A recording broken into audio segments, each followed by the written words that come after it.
Israel Iran oil డిపోలతో సహా Iran కీలక అధికారులతో సహా తగులబెట్టేస్తోంది. ఇరాన్ కూడా నువ్వు తగలబెడితే నేను తగలబెడతా అంటూ రివర్స్ లో విరుచుకుపడుతోంది. ఈ సిచ్యుయేషన్ లో ఇరాన్ కి కొత్త సుప్రీం లీడర్ గా మోజ్తబా ఎంపికయ్యాడు. ఇతను ఇజ్రాయెల్ దాడిలో చనిపోయిన సుప్రీం లీడర్ ఆయతుల్లా అలీ ఖమేనీని మించి తగులబెట్టేసే రకం అంటున్నారు. మరి తగలబెట్టేస్తా అంటూ ఇతను ఇప్పుడు బయలుదేరాడు. అయితే పైకి అంతా చూడ్డానికి ఇతను ఇప్పుడు సుప్రీం లీడర్ అయ్యాడు గాని చాలా కాలంగా ఇరాన్ వ్యవహారాలన్నింటిలో ఇతనే కీలక వ్యక్తిగా పనిచేశాడు. తండ్రి 86 ఏళ్ల ముసలివాడయ్యాడు కాబట్టి తెర వెనక మొత్తం ఇతనే నడిపించాడు. ఇతని దురదృష్టం ఏమిటి అంటే ఇతను ఇరాన్ మొత్తం మంటల్లో తగలబడుతున్న సమయంలో సుప్రీం లీడర్ కావడం. ఇరాన్ని దక్కించుకోవడం ఒక పెద్ద సమస్యగా ఉన్న సమయంలో సుప్రీం లీడర్ కావడం, ఇజ్రాయెల్ ఇతడిని కూడా లేపేస్తామని ఓవైపు వార్నింగ్ ఇస్తోంది. మరి ఇలాంటి సమయంలో ఇతను సుప్రీం లీడర్ అవడం ఇతని దురదృష్టమే. ఇరాన్ పరిస్థితి ఇప్పుడు ఎలా ఉంది అంటే ఇరాన్ ప్రజలు తాము యుగాంతాన్ని చూస్తున్నాం అని ఫీల్ అవుతున్నారు. అంటే ఇరాన్ అంతటా బాంబుల మూతలతో దద్దరిల్లుతోంది. ఆయిల్ రిఫైనరీల పైన కూడా, ఆయిల్ డిపోల పైన కూడా అమెరికా, ఇజ్రాయిల్స్ దాడులు చేయడం వల్ల భయంకరమైన మంటలు, పొగ ఎగిసిపడుతూ దారుణమైన వాతావరణాన్ని సృష్టిస్తున్నాయి. కనీసం 30 ఆయిల్ డిపోలు, ఆయిల్ రిజర్వ్స్ పైన ఈ దాడులు జరగడం వల్ల మంటలు ఆకాశాన్ని అంటుకున్నాయి. నల్లని పొగ ఇరాన్ ని ఉక్కిరి బిక్కిరి చేస్తోంది. ఈ ఆయిల్ డిపోలు టెహ్రాన్ నగరానికి సమీపంగా ఉండడం వల్ల ప్రజలు ఇది యుగాంతంలా ఉంది అంటూ వణికిపోతున్నారు. ఆయిల్ మండిపోవడం వల్ల అందులో నుండి sulphur dioxide, nitrogen oxide, carbon monoxide వంటి ప్రాణాంతక కెమికల్స్ గాలిలో కలిసిపోతున్నాయి. ఇలా కలవడం వల్ల ఈ ప్రాంతంలో యాసిడ్ రైన్స్ కురిసే అవకాశం ఉంది అని శాస్త్రవేత్తలు హెచ్చరిస్తున్నారు. ఒకవేళ ఇలాంటి ఆమ్ల వర్షాలు కనుక పడితే అటువంటి సమయంలో ఎవరూ బయటకి రాకూడదు, ఏసీలు కూడా వాడుకోకూడదు అని సూచిస్తున్నారు. ఈ భయంకర పరిస్థితిని తట్టుకోలేని టెహరాన్ ప్రజలు, ఇంకా మరికొన్ని నగరాల ప్రజలు, దాదాపుగా 150 నగరాల ప్రజలు తమ ప్రాంతాలను విడిచి పారిపోతున్నారు. ఇలాంటి స్థితిలో ఇరాన్కి మోజ్తబా సుప్రీం లీడర్ గా ఎంపికయ్యాడు. అయితే ఇతను గత సుప్రీం లీడర్ ఆయతుల్లా ఖమేనీ కంటే కూడా హార్డ్ లైనర్ అంటున్నారు. ఇతను యుద్ధం నుండి వెనకడుగు వేసే రకం కాదని అంటున్నారు. అందుకే మీరు చూడండి, మొన్న 2 రోజుల క్రితం ఇరాన్ అధ్యక్షుడు పెజెష్కియాన్ గల్ఫ్ దేశాలపైన ఇరాన్ దాడులు చేయడం విషయంగా బహిరంగంగా సారీ చెప్పి ఇకపై ఇరాన్ గల్ఫ్ దేశాలపైన దాడులు చేయదు అంటూ మాట ఇచ్చాడు. కానీ ఏం జరిగింది? పెజెష్కియాన్ చెప్పిన కొన్ని గంటల్లోనే గల్ఫ్ దేశాలపైన ఇరాన్ దాడులు చేసింది. ఇరాన్ వైపు నుండి గల్ఫ్ దేశాలపైన దాడులు జరిగాయి. ఇరాన్ అధ్యక్షుడి మాట ఇరాన్ మిలిటరీ ఐఆర్జీసీ వినలేదు. ఐఆర్జీసీ దాడులు కంటిన్యూ చేస్తూనే ఉంది. ఇక్కడ ట్విస్ట్ ఏమిటి అంటే ఐఆర్జీసీకి ఇప్పుడు కొత్తగా సుప్రీం లీడర్ అయిన మొజ్తబాకి అవినాభావ సంబంధం ఉంది. ఇతను గతంలో ఐఆర్జీసీలో సైనికాధికారిగా పనిచేసి యుద్ధంలో గాయపడిన చరిత్ర ఉంది.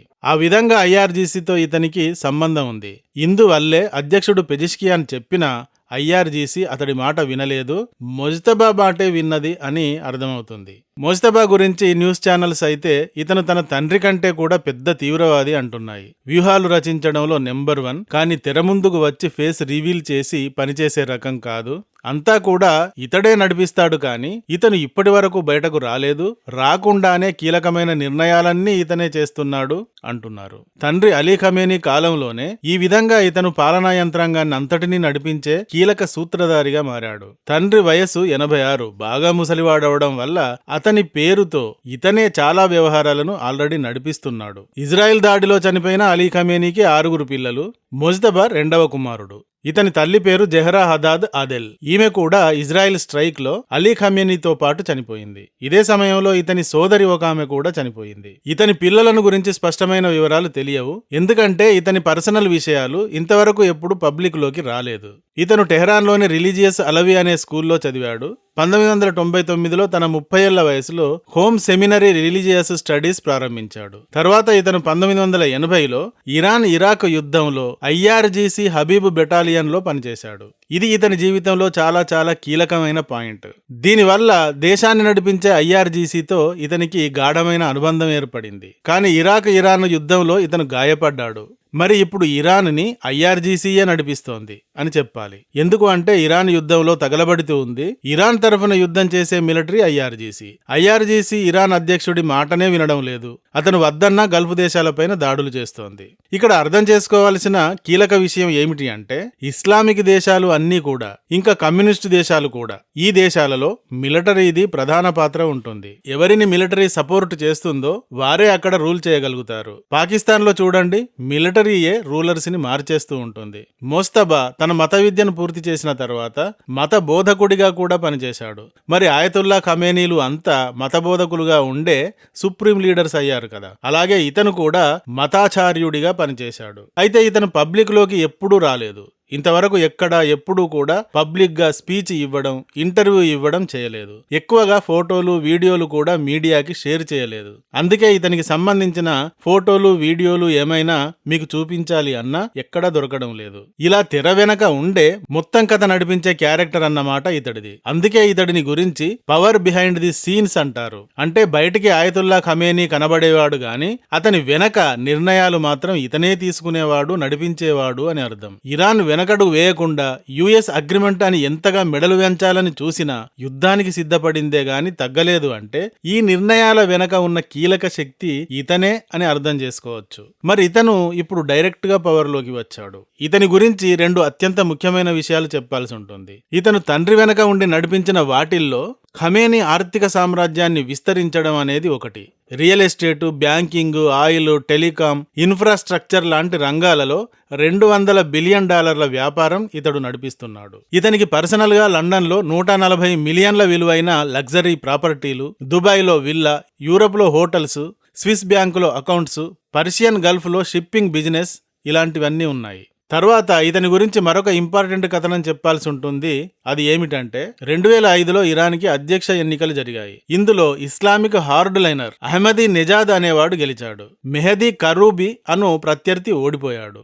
నెజాదీ గెలవడం కోసం ఈ ఎలక్షన్స్ లో ముజ్తబా తన అధికారాన్ని దుర్వినియోగం చేశాడు, భారీగా నిధులను పంచాడు, కరప్షన్ చేశాడు అని ప్రత్యర్థి కరూబీ ఆరోపిస్తూ సుప్రీం లీడర్ కి ఆ రోజు లెటర్ రాశాడు. కానీ సుప్రీం లీడర్ తన కొడుకును వెనకేసుకుని కరూబీనే కరెక్ట్ కాదని హెచ్చరించాడు. తర్వాత 2009లో కూడా ఇలానే జరిగింది. మళ్లీ అహ్మదీ నెజాదీనే గెలిచాడు. ముజ్తబా ఎవరి వైపున పనిచేశాడో అతడే గెలిచాడు. ఈసారి మరింత భారీ స్థాయి ఫ్రాడ్ ఆరోపణలు వచ్చాయి. కరూబీ ముజ్తబా పైన ఆరోపణలతో సుప్రీం లీడర్ కి లెటర్ రాశాడు. మళ్లీ లెటర్ రాశాడు రెండోసారి. కానీ తన కొడుకు పైన వచ్చిన ఆరోపణలను తండ్రి అలీ ఖమేనీ కొట్టేశాడు. దీనికి వ్యతిరేకంగా గ్రీన్ మూవ్మెంట్ అనే విప్లవం మొదలైంది. ఇరాన్ చరిత్రలోనే అతి పెద్ద భారీ స్థాయి నిరసనలు జరిగాయి. మిలియన్ల మంది రోడ్డెక్కారు. కానీ ఈ నిరసనలను ఐఆర్జీసీ మిలిటరీ హింసాత్మకంగా అణిచివేసింది. దీని వెనక కూడా ఈ ముజ్తబానే ఉన్నాడు. ఇతను తనకు ఐఆర్జీసీలో ఉన్న పలుకుబడిని ఉపయోగించుకుని వందలాది మందిని చంపేశాడు, ఉద్యమాన్ని అణిచేశాడు.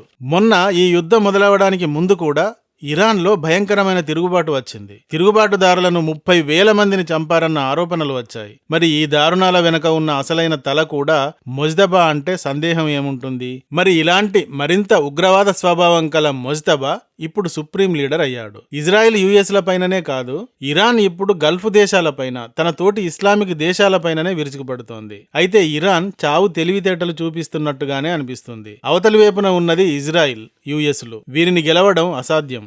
కొన్ని దాడులు చేయవచ్చు, కొంత భయం సృష్టించవచ్చు, కొంత నష్టం, కొంత విధ్వంసం సృష్టించవచ్చు. కానీ ఇజ్రాయిల్ ఇరాన్ని తగలబెట్టేస్తోంది. కీలకమైన ఇరాన్ వ్యక్తులను, ఆస్తులను, బేస్లను ధ్వంసం చేస్తోంది.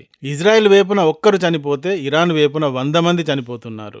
ఇజ్రాయిల్ యుఎస్లు ఈ విధంగా విధ్వంసం సృష్టిస్తూ ఉంటే ఇరాన్ కూడా రిటాలియేషన్ ఇస్తోంది. ఇరాన్ కూడా వణికిస్తోంది. ఇరాన్ కూడా తగలెట్టేస్తోంది. ఇరాన్ కూడా దాడులు చేస్తోంది.